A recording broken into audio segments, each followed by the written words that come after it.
चला रहे थे, अब आप ईवी कार चला रहे हो और आपके लिए कोई ऑप्शन ये नहीं था कि आपको ईवी लेनी है, आपने ले ली ईवी। पर ड्राइविंग कंफर्ट में कुछ फ़र्क मिलता है ईवी के अंदर या पेट्रोल? ईशान जी, आपने बोला कि आपने BMW इसलिए कंसिडर नहीं करी कि उसकी थोड़ी सी सर्विस कॉस्ट और बाकी चीज़ें महंगी है, तो सस्ता तो ये भी नहीं पड़ा इलेक्ट्रिक कार के हिसाब से। सर BMW का देखो सर मेरा हाईवे पे रन ज़्यादा है इस गाड़ी के साथ। क्या रेट? 82.6 किलोवाट आवर बैटरी है एंड हाईवे पे अगेन डिपेंड करता है, अगर हम 80 to 100 चल रहे हैं क्योंकि जनरली हम मोस्टली हाईवेज पे चलते हैं, तो अराउंड सर्विस सेंटर 10 में से 7। कार में जो जैसी मैंने परचेज करी थी, ये जो ड्राइवर साइड ORVM है, इसकी मोटर ख़राब थी। और कोई? और इसका बूट के साथ भी सेम दिक्कत आई थी। क्या? बूट ओपन कभी होता था कभी नहीं होता था, वो ट्राई करता था और वहीं रुक जाता था। तो नमस्कार, मैं हूं अंकुश और आज हमारे पास है BYD की C-Line 7 और हमारे साथ है Ishan ji. Hello Ishan ji, welcome to the channel. Thank you. Ishan ji, पहले तो मुझे ये बताओ, ये आपने गाड़ी कब ली? तो मैंने मई 2025 मई 2025 में, तो ऑलमोस्ट आपको 1 साल से ज़्यादा हो गया इस गाड़ी को लिए हुए। तो ईशान जी, कितने किलोमीटर अभी तक आप ये गाड़ी चला चुके हो? Approximately 17,000 kilometre. 17,000 किलोमीटर आपने गाड़ी चलाई जी। इसके बारे में हम डिस्कशन करेंगे। पहले अपने बारे में थोड़ा सा हमारे व्यूअर्स को बता दीजिए, आप क्या करते हैं और बाकी चीज़ें। हेलो एवरीवन, मेरा नाम ईशान गुप्ता है एंड मेरा सोलर पैनल्स का बिजनेस है। बेसिकली हम रूफटॉप सोलर इंस्टॉल करते हैं और my business is based in Gurgaon. तो आपका सोलर का काम है। इलेक्ट्रिक कार आपने रखी हुई है अपने घर पे लगाया हुआ है? हाँ जी। अगर इस गाड़ी को हमारे को चार्ज करना है, हमारे पास घर अपना है, छत अपनी है, तो कितने किलोवाट का चार्जर आप सजेस्ट करोगे? अगर छत अपनी है और कितने किलोवाट का सोलर लगाना सजेस्ट? अगर ये वाली गाड़ी है कोई भी, अगर 40 किलोवाट की है, 60 किलोवाट की है, तो कितने साइज का होना चाहिए? बेसिकली जैसे फॉर एग्जांपल हमारी गाड़ी 60 किलोवाट आवर की है, हाँ, तो 60 किलोवाट आवर हो गया 60 यूनिट्स। यस। तो बेसिकली 1 किलोवाट सोलर 4 यूनिट्स बनाता है दिन की। ठीक है। तो अगर अज्यूमिंग कि मैं हर दूसरे दिन चार्ज कर रहा हूँ, हाँ, तो मेरी डेली 30 यूनिट्स इलेक्ट्रिक कार के लिए जा रही है। हाँ, तो महीने की 900 यूनिट्स हो गई। हाँ। उसके लिए अप्रोक्सीमेटली हमें 8 to 9 किलोवाट सोलर लगाना है। 8 to 9? हाँ जी। और 8 to 9 अगर हमें लगाना हो, कितने का कॉस्ट करता है ये? अराउंड कार पे अभी हम बात करेंगे क्योंकि ये भी इंटरेस्टिंग पॉइंट निकल कर आ गया, क्योंकि काफ़ी लोग पूछते हैं ईवी कार हो और साथ में सोलर हो, तो ये कॉम्बिनेशन बड़ा मैच करता है एक दूसरे से, इसलिए मैं थोड़ा सा एक्स्ट्रा जानना चाह रहा हूँ क्योंकि मुझे भी थोड़ा नॉलेज कम है, तो ऐसा बेसिक नॉलेज मैं जानना चाह रहा हूँ। तो अराउंड 8 किलोवाट सोलर रफली अपना कॉस्ट करता है 4 lakhs के अराउंड। सब्सिडी सेपरेट है स्टेट वाइज। अगर मान लेते हैं मैं दिल्ली में हूँ या हरियाणा में, वहाँ का आपको आइडिया है कि कितनी सब्सिडी आती है? तो जैसे आप दिल्ली से हैं तो 8 किलोवाट्स आपका लगभग 4 lakhs के अराउंड कॉस्ट करेगा एंड 1,08,000 सब्सिडी है दिल्ली में। 78,000 from centre and 30,000 from Delhi state. लगभग मेरे को 3 लाख का ही पड़ गया सिर्फ। हाँ जी। 8 किलोवाट? हाँ जी। तो बढ़िया है। और ये तो कॉस्टिंग अपनी कितने टाइम में निकाल देता है सर? आफ्टर सब्सिडी जो आपकी कॉस्टिंग आई है 3 लाख रुपए, ये लगभग 3 से 3.5 साल में आपकी पूरी कॉस्टिंग निकल जाएगी? हाँ जी। उसकी कोई वारंटी भी होती है सोलर पैनल्स की? हाँ, अराउंड 30 इयर्स की ब्रांड वारंटी होती है। 30 ईयर्स की? हाँ जी। तो मैं डिटेल डाल देता हूँ भाई, यही अच्छा पॉइंट निकल, हम आए थे गाड़ी का रिव्यू करने के लिए, कुछ इंटरेस्टिंग चीज़ निकल कर आ गई है तो मैं इनका डिटेल डाल देता हूँ। किसी को और इनसे इसके बारे में पता करना हो, ज़्यादा डिटेल चाहिए हो, तो डायरेक्टली ईशान जी को आप कॉन्टैक्ट कर सकते हैं। Sir, back to the car. हाँ जी। आपने 17,000 किलोमीटर गाड़ी चलाई है, कितने की पड़ी सबसे पहले? सर ये मेरे को 51.8 lakhs ऑन रोड पड़ी। 51 लाख रुपए की। हरियाणा में सब्सिडी भी थी कोई ईवी कार के ऊपर? हरियाणा में जब मैंने ली थी, जब सब्सिडी थी, इंटरेस्टिंगली उसमें 2 कंडीशंस थी। एक आपका एक showroom price 30 lakh to 70 lakhs के बीच में होना चाहिए। दूसरा वो कम्प्लीटली बिल्टअप यूनिट होनी चाहिए। अगर मेड इन इंडिया कार है 30 to 70 के बीच में तो सब्सिडी नहीं। अच्छा। सो मेरी कार दोनों कंडीशंस मीट कर रही थी। अच्छा। सो मेरे को 15% ऑफ उस पे मिल शोरूम। हाँ जी। अच्छा, ये तो अलग चीज सुनने में, ये इंडिया वाली पे है, उस पे सब्सिडी नहीं देंगे। ये आया कि चाइना से आइए तब सब्सिडी ले लो। चाइना से आए, जर्मनी से आए, कहीं से आए तो सब्सिडी मिल जाएगी। मतलब गवर्नमेंट ने जो उनसे चार्ज किया वो आपको वापस कर दिया एक तरीके से, वैसा वैसा हो गया ना? पूरा नहीं करा तो कुछ पार्ट कर दिया अपना, आधा अपने पास रख लिया, आधा वो कर दिया। चलो बढ़िया है। अच्छा सर, आपने ये 50 लाख के आसपास की गाड़ी ली, इस प्राइस रेंज में अच्छी सेगमेंट की, और भी अच्छी, ये भी बहुत अच्छी कार है, one of the finest car है, बहुत बिक रही है, मैंने नेपाल में भी बहुत देखी है। और कौन सी कार आपने इसमें से लेने से पहले सर्वे किया होगा ना, ये भी देख लेता हूँ, ये भी देख लेता हूँ, कुछ 3-4 कारें और भी देखी होंगी? सर मैंने BMW iX देखी थी, iX1। हाँ, तो उसका मेरे को जो बैटरी पैक था और परफॉर्मेंस था वो इससे ऑलमोस्ट परफॉर्मेंस वाइज हाफ था। अच्छा। तो मैंने उसको कंसीडर नहीं करा। एक्चुअली उसका आफ्टर सेल सर्विस कॉस्ट भी बहुत हाई था, जस्ट बिकॉज ऑफ BMW है, तो मेरे को वर्थ इट नहीं लगी थी। अच्छा, अदरवाइज नॉन ईवी में फिर इस रेंज में मेरा कुछ ऐसा सच वो नहीं था माइंड सेट कि मेरे को ईवी लेनी है, कि मेरी रनिंग बहुत ज़्यादा नहीं है। तो बट मेरे को ओवरऑल एक कार लेनी थी जो कि स्टाइलिश हो और स्पेशियस हो। कोई आपके पास पेट्रोल कार भी होगी? हाँ जी। कौन सी है? मेरे पास MG हेक्टर प्लस है, टोयोटा कोरोला अल्टिस है। बता दो, आप पेट्रोल कार इससे पहले चला रहे थे, अब आप ईवी कार चला रहे हो, और आपके लिए कोई ऑप्शन ये नहीं था कि आपको ईवी लेनी है, आपने ले ली ईवी। पर ड्राइविंग कंफर्ट में कुछ फर्क मिलता है ईवी के अंदर या पेट्रोल के अंदर? कोई मैच नहीं है ईवी का। मैच नहीं है ना? तो बार बार मैं हर वीडियो में ये बात कहता हूँ, क्योंकि हर वीडियो के नीचे ये कमेंट जरूर करते हैं लोग कि ईवी महंगी भी तो आती है, 5-7 लाख महंगी भी तो पड़ती है, 4-5 लाख महंगी भी तो पड़ती है। तो बाहर से वो डब्बा चाहे आपको सेम दिखे किसी भी गाड़ी का, अंदर से driving comfort wise EV car बिल्कुल ही डिफरेंट है आइस कार से। मैं सही कह रहा हूँ? बिल्कुल डिफरेंट। तो इस वीडियो को हम कंटिन्यू करते हैं, क्योंकि गर्मी बहुत ज़्यादा है, हम अंदर बैठेंगे और अंदर कंटिन्यू करते हैं। पहले तो ईशान जी, प्रीमियम टॉप नॉच है, मैं पूरा घुमा के आपको दिखा देता हूँ इसको। टॉप नॉच मतलब टॉप नॉच, हर जगह ही लेदर है और सॉफ्ट टच बहुत अच्छा है। यहाँ पे आर्म रेस्ट है, सॉफ्ट टच है, यहाँ पर गियर नॉब बहुत अच्छी है। स्क्रीन, सर ये भी स्क्रीन चलती है? ये सिर्फ एनिमेशन दिखाती है, सिर्फ एनिमेशन दिखाती है। यहाँ पर आपको 50 वॉट का आपको वायरलेस चार्जिंग मिलती है, इसके लिए कूलिंग फैन भी लगा रखा है। फोन ठीक है, क्योंकि बड़ा इशू रहता है वायरलेस चार्जिंग, आधी गाड़ी में तो काम भी नहीं करती। नहीं तो ये क्या है?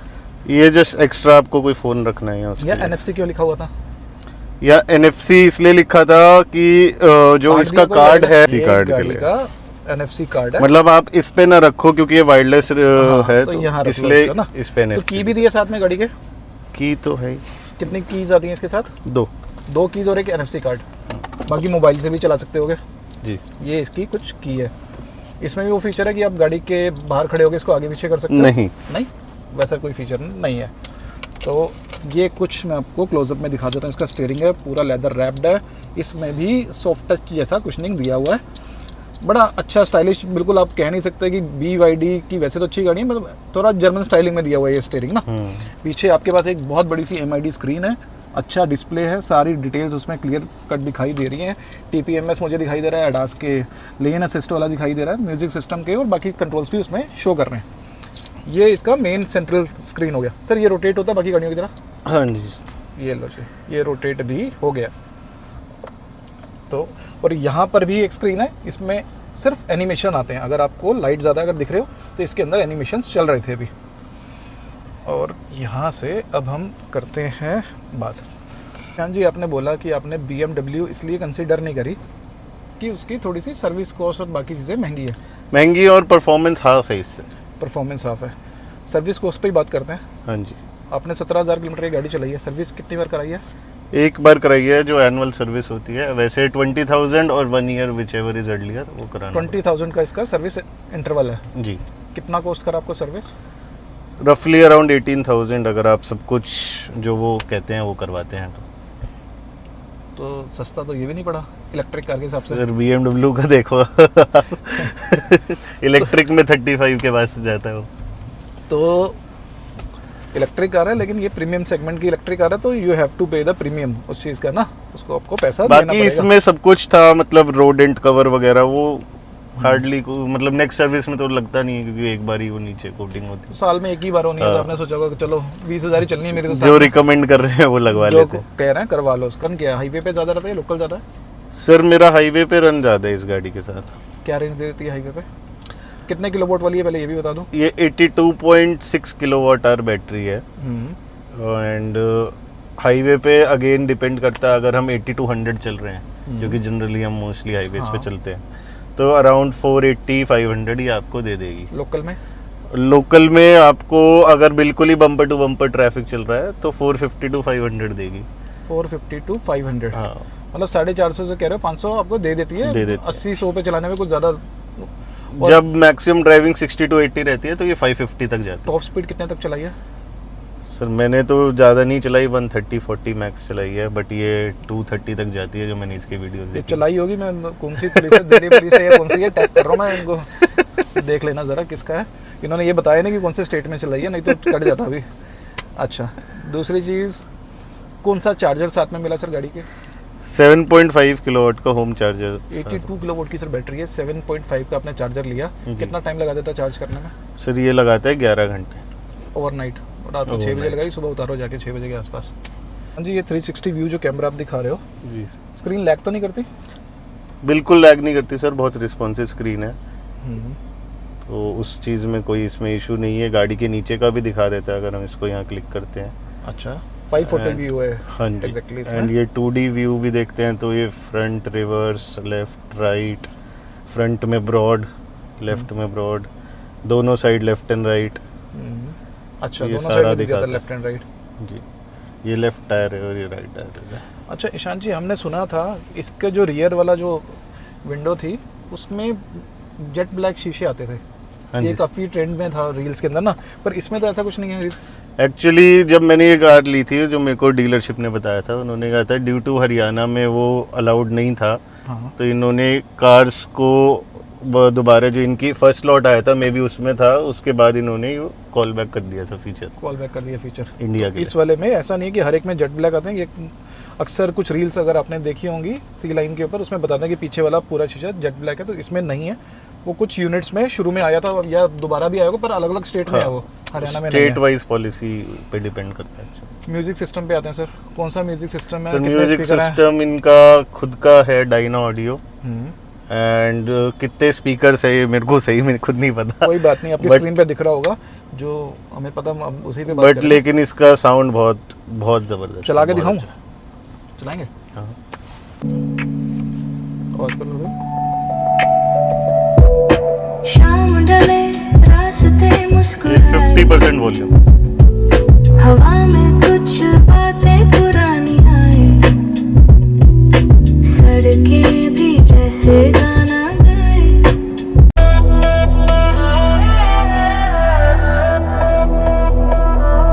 चलो कहीं चले,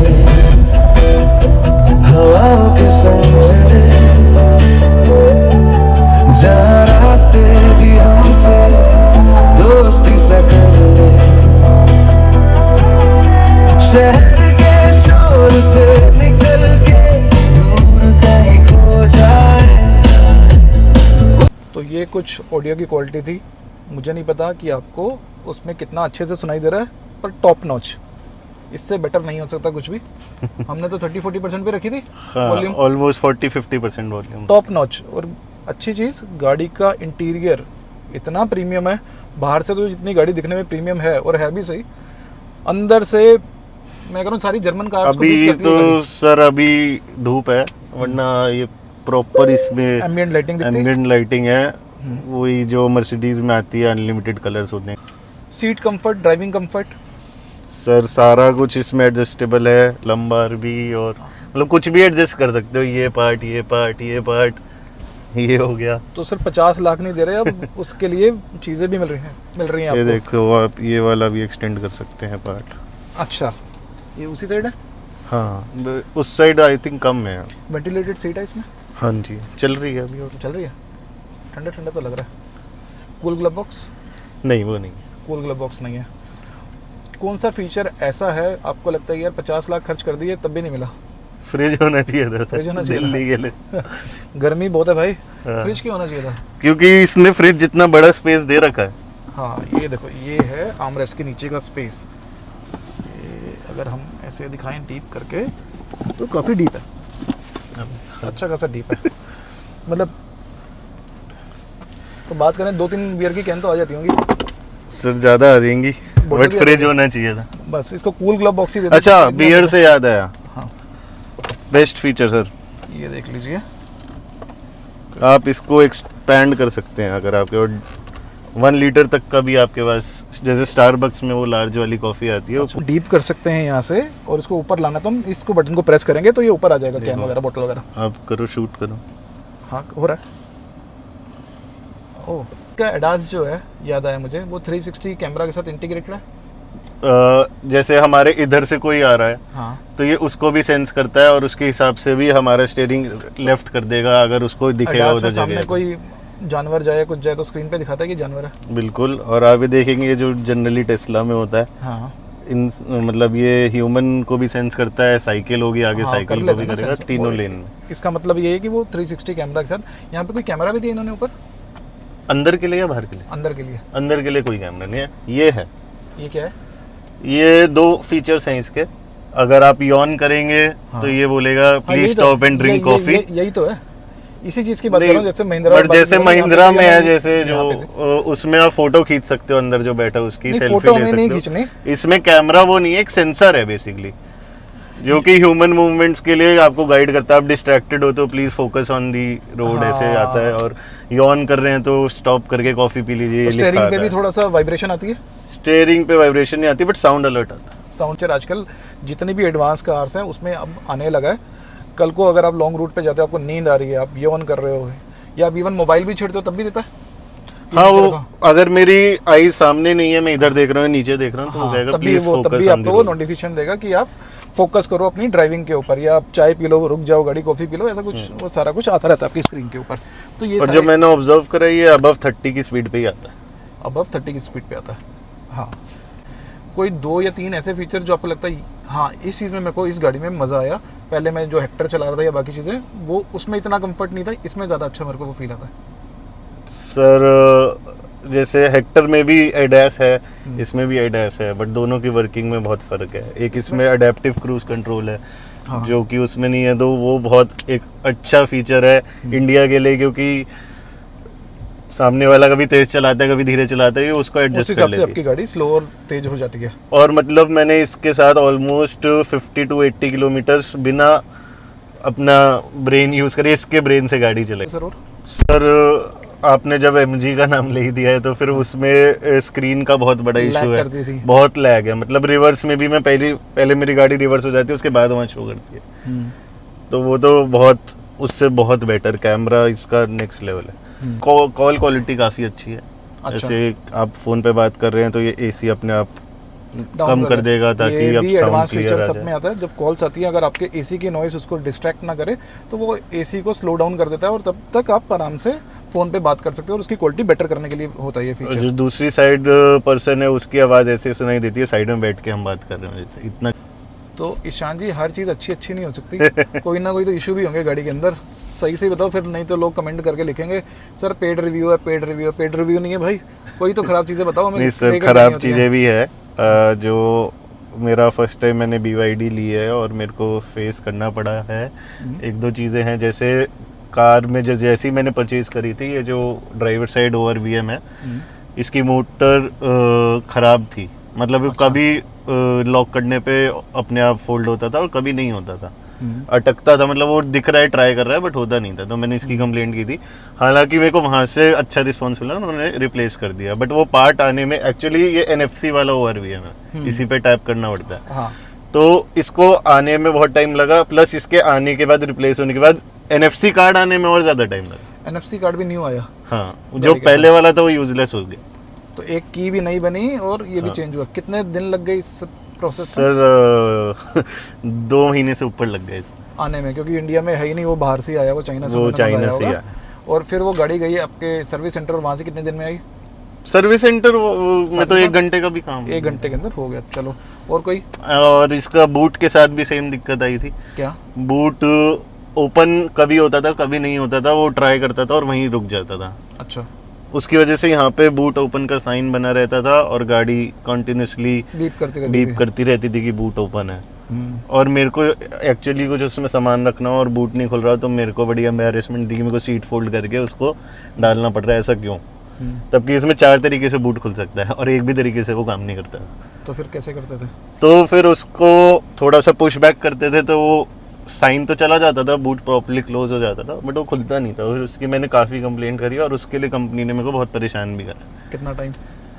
उन्होंने बोला नहीं सर अब नहीं होएगा, लुब्रिकेशन कर दी। जैसे मैं वहाँ दिखाने जाता था और बाई चांस खुल गया तो वो मानते नहीं थे।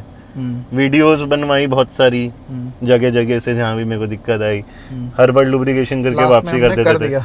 लास्ट में अब जो मेरी ये फर्स्ट सर्विस हुई थी, इसमें इन्होंने पार्ट अभी भी नहीं चेंज कराए इन्होंने, अच्छा। बट इन्होंने पार्ट को पूरा खोल के, उसमें ये लोग कह रहे थे कुछ उसमें मॉइस्चर चला जाता है या क्या था, वो पूरा करके अब 1 महीना हो गया सर्विस हो गया है, मेरे को अभी तक कोई दिक्कत नहीं है, इजीली खुल रहा है। तो 50 लाख खर्च करके भी ऐसा नहीं कि आपको कोई भी गाड़ी ऐसी मिल जाएगी कि पीस ऑफ माइंड हो। छोटी छोटी कमियां कुछ ना कुछ हर गाड़ी में होता है। ये स्पेसिफिकली BYD नहीं, चाहे वो मर्सिडीज़ की हो चाहे BMW, हर ओनर से पूछोगे कहीं ना कहीं ड्रॉबैक भी होंगे गाड़ी के। जो इसमें एक सबसे बड़ा ड्रॉबैक ये है कि गाड़ी पूरी बाहर से बन के आ रही है, तो इनके पास प्रॉपर मैकेनिक्स भी नहीं है, पार्ट्स भी नहीं है और एक्सपर्टीज भी नहीं है। हाँ, तो ये खुद वहाँ से जो रिस्पॉन्स आता है वीडियो कॉल पे या कुछ, तो हिट एंड ट्रायल करते हैं। चीज़ ये है ना, सीलियन 7 हो गया, जो भी 50 लाख से ऊपर वाली गाड़ियाँ हैं, इनकी हार्डली सेल दिल्ली और NCR में कितनी होगी महीने की? 15-20 यूनिट। तो इतनी ज़्यादा सेल भी नहीं होती है ये सारी गाड़ियाँ।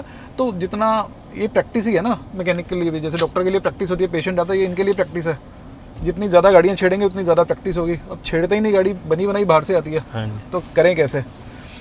अच्छा, रियर सीट के बारे में, आप पीछे बैठे पहले? रियर सीट में बैठा हूँ पीछे, और आप बैठ के देखिए। हाँ, आई थिंक इस सेगमेंट में रियर सीट चलो पीछे, इससे ज्यादा स्पेस कहीं नहीं मिलता। चलो पीछे चलो।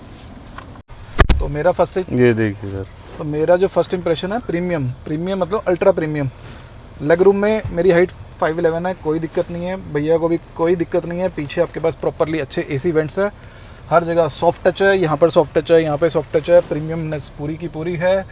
मून रूफ से आगे का व्यू बहुत ही अल्टीमेट है, मैं आपको भी दिखा देता हूँ। ये अगर आप देख सकते हो, प्रॉपर बहुत अच्छा प्रीमियम वाला फीचर आ रहा है, व्यू आ रहा है।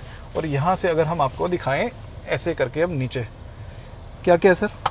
सर ये बस कप होल्डर्स हैं और ये एक्स्ट्रा स्पेस। इसमें कप आ जाते हैं? हाँ जी आ जाते हैं। और ये स्पेस किस काम में आता है? कुछ जो पीछे बैठा है उसको वॉलेट रखना है, अपना फोन, सिगरेट की डब्बी आती होगी इसमें तो? पता नहीं सर। तो ये कुछ यहाँ पर एक आर्मरेस्ट मिल जाता है जिसमें कप होल्डर्स और एक छोटा सा स्पेस भी दिया गया है। ये डबल पॉकेट्स दे रखे हैं यहाँ पे। यहाँ पर हाँ, ये देख लेते हैं। यहाँ पर आपको मिलते हैं डबल पॉकेट्स, एक यहाँ पे है और 2 यहाँ पे छोटे छोटे पॉकेट्स हैं। सेम इसमें भी है, यहाँ पर आपको आपका बोतल होल्डर वगैरह मिल जाता है। इसके अलावा यहाँ पर आपको एक रीडिंग लाइट्स भी मिल जाती हैं, टैप वाली है, हाँ टैप सेंस वाली है। सेम वहाँ पर भी है। हेडरेस्ट आपको तीनों सीटों पे मिल जाते हैं, और ये हाइट एडजस्टेबल है तीनों ही? हाँ जी। तीनों ही हाइट एडजस्टेबल हैं, तो अच्छा है। यहाँ पर आपको ये भी है सर, क्लॉथ होल्डर भी मिल जाएगा। एक यहाँ पर आपको C type cable C and type A दोनों मिल जाते हैं, और इसको हम फोल्ड भी कर सकते हो। BYD अपने डिज़ाइन पे, फीचर्स पे R&D पूरी करता है, तो वो चीज़ यहाँ पे दिखती भी है। और पीछे बैठ के हमारे को अगर कैमरे में दिख रहा है तो एम्बिएंट लाइटिंग का भी व्यू इतनी धूप में भी आ रहा है, दिख रहा है। तो ये सारे कुछ फीचर हैं। बूट स्पेस कितने लीटर का है? एग्जैक्टली मेरे को नहीं पता, बट काफ़ी लार्ज इनफ है। जैसे अभी फुल फैमिली के साथ ऐसे ही दिखा देते हैं। ट्रैवल करा था, फुल 4 लोगों का सामान आ गया था इसमें, क्योंकि फ्रंक में कुछ आ जाता है। फ्रंक इसका 58 लीटर का, वो मुझे पता है। हाँ, फ्रंक भी काफ़ी अच्छा और है। इसका बूट स्पेस मेरे ख्याल से 500 लीटर के आसपास होगा। एग्जैक्ट नंबर आपकी स्क्रीन पे आपको दिख रहा होगा कितने लीटर का है। फ्रंट स्पेस मेरे को इसका पता है 58 लीटर के आसपास है बड़ा। ईशान, अभी हम विंडसर में बैठे हैं, आपकी C लाइन से आए हैं। आपको ऐसा नहीं लगता कि इलेक्ट्रिक कार है, उसकी ग्राउंड क्लियरेंस थोड़ी सी कम है, और अगर बैटरी पे टच होगी तो कल को वारंटी पे बात आ जाएगी? ऐसा कभी दिमाग में आया कुछ? सर दिमाग में आए, इसलिए इंश्योरेंस में वो पॉइंट डलवाया है कि अंडर बॉडी डैमेज भी कवर्ड हो। अच्छा। और मेरे साथ इंस्टेंस भी हो चुका है एक, जैसे कि नीचे से मेरी गाड़ी कहीं पे लगी थी, जो कि मेरे को लगा था आराम से निकल जाएगी उसमें से, बट ऐसा हुआ नहीं और वो लग गई। फिर? और वो बैटरी तक तो नहीं पहुंचा था डैमेज, बट फ्रंट बम्पर के अंडर पार्ट पे वो हुआ था, तो वो थोड़ा वो लटक गया था, स्क्रैप आउट हो गया। अच्छा। तो फिर मेरे को क्लेम में देनी पड़ी थी, अराउंड 25-30,000 का बिल था, तो फिर मैंने क्लेम 25-30 हज़ार क्लेम में आपका पास हो गया? पास हो गया। कंपनी ने उसका कुछ वो नहीं किया ना? नहीं, पहले मेरे को लगा अगर 5-7 हज़ार ही डैमेज होगा तो मैं क्लेम के बिना ही खुद ही कर लूँगा, बट वो 25-30 का क्या डैमेज एग्जैक्टली क्या बैटरी पे लगा या कहाँ क्या डैमेज हुआ? बैटरी पे नहीं लगा सर, वो एक्चुअली जो मेरे को कंपनी ने बताया, जो कि मेरे को थोड़ा अजीब भी लगा, कि अंडर पार्ट जो है बम्पर के नीचे का जो पार्ट है, उसमें प्लास्टिक इतना सॉलिड नहीं लगा हुआ, उसमें कुछ क्लॉथ टाइप मटेरियल भी लगा हुआ है, अच्छा, जो कि वो फट गया था और उसके अंदर जो पार्ट था वो भी डैमेज हो गया था, वो आपके पास नीचे उसकी लटक कोई गया था। इमेजेस या वीडियो है? हाँ, मेरे पास इमेजेस हैं, मैं उसको share- आपको दिखा रहा हूँ, वो भी आप चेक कर सकते हो अपनी स्क्रीन पे। तो क्योंकि ये क्वेश्चन पब्लिक का था, किसी ने मेरे से पूछा कि सर BYD वालों का अगर आप रिव्यू करोगे तो ये चीज़ ज़रूर पूछना। 160 है, 160 सी लाइन का है, और सील का तो इससे भी बहुत ही कम 140 होगा। है शायद। 140, वो तो मुझे ऐसा लगता है कई बार कि बम्पर पे ना टकरा जाए कहीं पे किसी ना। बम्पर पे ये भी लगती है एक्चुअली, लगती है? अगर आप कट करके ना निकालो लेफ्ट राइट करके स्टीयरिंग, तो ये स्ट्रेट लगेगी। इस गाड़ी से सर्विस सेंटर से नहीं, गाड़ी से अगर कितना इसको मार्क्स देना चाहेंगे आप 10 में से? कितना सेटिस्फाइड है? सर मैं तो कम्प्लीटली सेटिस्फाइड हूँ 10 में से 10। वैल्यू फॉर मनी आपको लगता है 50 लाख की ये गाड़ी ली है, 10 में से कितना देना चाहोगे कि वर्थ है या नहीं है? सर अगर आपको एक लग्जरी ईवी लेनी है, आपका बजट है, तो ये गाड़ी वर्थ इट है, क्योंकि इसमें 50 लाख में कोई भी ऐसी ईवी नहीं है जिसमें ये सारी चीज़ें हों। 10 में से? 10 में से 10 ही देना चाहूँगा। Service centre? सर्विस सेंटर 10 में से 7। तो ये था कुछ रिव्यू, मेरे साथ थे ईशान जी, अच्छे से डिटेल में बात हुई। अगर आप हमारी कम्युनिटी का मेंबर नहीं हो तो एक लिंक डाल रहा हूँ मैं डिस्क्रिप्शन के अंदर, उसके अंदर जाओ, क्लिक करो, व्हाट्सएप कम्युनिटी का पार्ट बन जाओ। कल को कोई भी गाड़ी लेनी है उसके बारे में आपको सजेशन रियल ओनर से मिल जाएगा। बाकी किसी को सोलर लगवाना है तो ईशान जी का नंबर भी मैं डिस्क्रिप्शन में डाल रहा हूँ। कोई भी इन्फॉर्मेशन लेनी है लगवाना, डायरेक्टली इनको फ़ोन करो, मेरा कोई कट नहीं है बीच में। Thank you so much.